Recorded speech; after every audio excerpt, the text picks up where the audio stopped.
Red green online present. তাই এরা সবাই চাকরির জন্য কেটে আসে, ভাঙচুর করে। এদের চাকরি আমাদেরই তো বেতন টিকাইতে পারতেছি না, এদের চাকরি করতে দিব।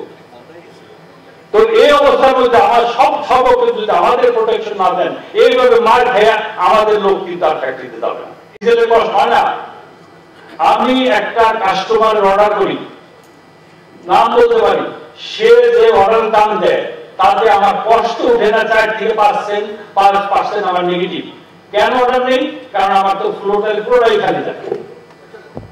আমি কস্টিং দেখাই দিব, নাম দেখাই দিব, আমি না, এখানে আয়ুব ভাই সেই ভাইয়ের কাজ করে, এন ভাই সেই ভাইয়ের কাজ করে।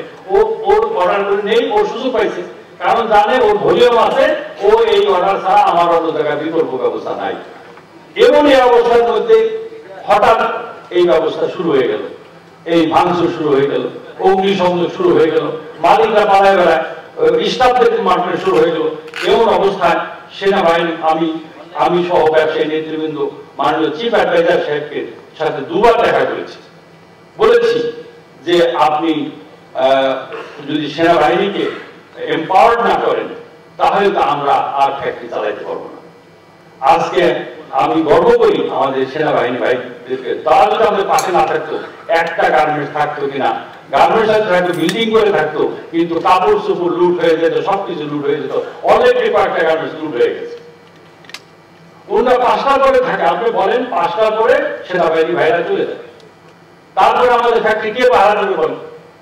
আগে তো থানায় কন্ট্যাক্ট করলে পুলিশ আসতো, আপনার নর্মালি ইন্ডাস্ট্রিয়াল পুলিশ আমাদেরকে প্রোটেকশন দিত, তাদের ইন্টেলিজেন্স ওয়াজ ভেরি স্ট্রং, কোন বাড়িতে কে কি করে সব ছিল। এখন তো ওনাদের তো কোনো নাই, ওনাদের পাইলে সন্ধ্যার পরে এখন কি করি আমরা, সুপারভাইজার লাইন চিফ ওদেরকে দিয়ে চারদিকে গেট পাহারা দিই। কারণ সন্ধ্যার পরে গেট বাইরে যদি সবকিছু নিয়ে চলে যায় তাহলে আমার তো উপায় কি হবে বলেন?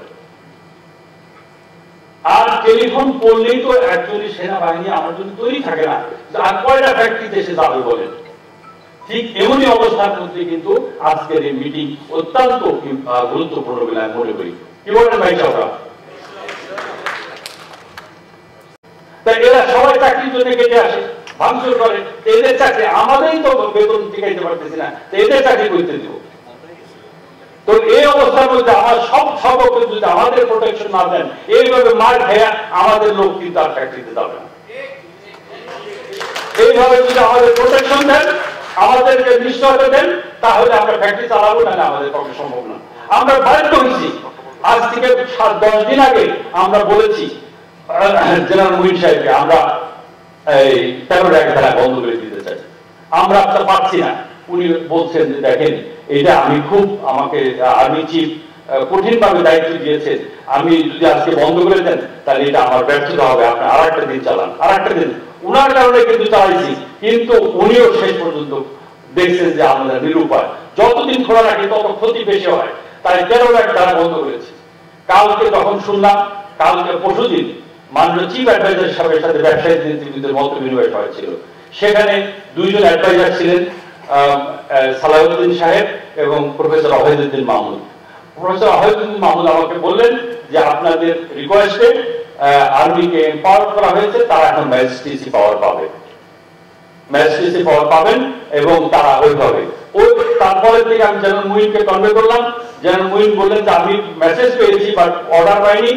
আমি তারপরের থেকে তো কর্নেল মহিউদ্দিন বললেন যে আমি এই ট্রেস করছি, এখন আমি বাড়িতে গিয়া তল্লাশি করবো এবং তাদেরকে বলবো এখন থেকে যদি তোমরা ভাঙচুর করো তাহলে কিন্তু তোমাদেরকে ছাড় দেওয়া হবে না। আমি কাউকে গ্রেফতার করবো না, কিন্তু আমি তাকে বোঝাবো যে এইভাবে চলতে দিতে পারবো না। ঠিক এমন অবস্থায় আজকে সকালে 7:30টায় আমি আর কর্নেল মহিউদ্দিন নিজে ফ্লোরে গিয়া পিঠে হাত দিয়ে বাবাদেরকে বুঝেছি, বাবা তুমি যে ফ্যাক্টরি ভাঙছো এই ছবি কিন্তু আমার কাছে আছে, আমি তোমাকে গ্রেফতার করছি না, কিন্তু এরপরে কিন্তু উনি কয়টা লোকের কাছে যাবে বলেন? এইভাবে তো সম্ভব না। এই জন্য শ্রমিক নেতৃবৃন্দ আপনারা যারা আছেন, যদি আপনারা এই শিল্পকে বাঁচাতে চান, যদি এই অর্থনীতিকে বাঁচাতে চান, তাহলে আপনাদেরও কিন্তু ভূমিকা নিতে হবে। এর মধ্যে আমি ধন্যবাদ জানাই মাননীয় শ্রমমন্ত্রী অ্যাডভাইজার সাহেবকে। উনি একটা 13 সদস্য বিশিষ্ট একটা কমিটি করে দিয়েছেন। আমি ওনার দপ্তরে গিয়েছিলাম, আজ থেকে 7-8 দিন আগে ওনাকে রিকোয়েস্ট করে এসেছিলাম যে আপনি একটা রিভিউ কমিটি করেন, উনি সেটা করে দিয়েছেন যে রিভিউ কমিটি শ্রম নেতৃবৃন্দ বলো যে আমাদের বেতন বাড়াতে হবে। এই বিশেষ প্রতিবেদনটি যদি আপনাদের ভালো লেগে থাকে অথবা উপকৃত হন তাহলে অবশ্যই এই চ্যানেলটি সাবস্ক্রাইব করুন এবং লাইক, কমেন্ট ও শেয়ার করে রেড গ্রিন অনলাইনের সাথেই থাকুন। Thanks to everyone, red green online.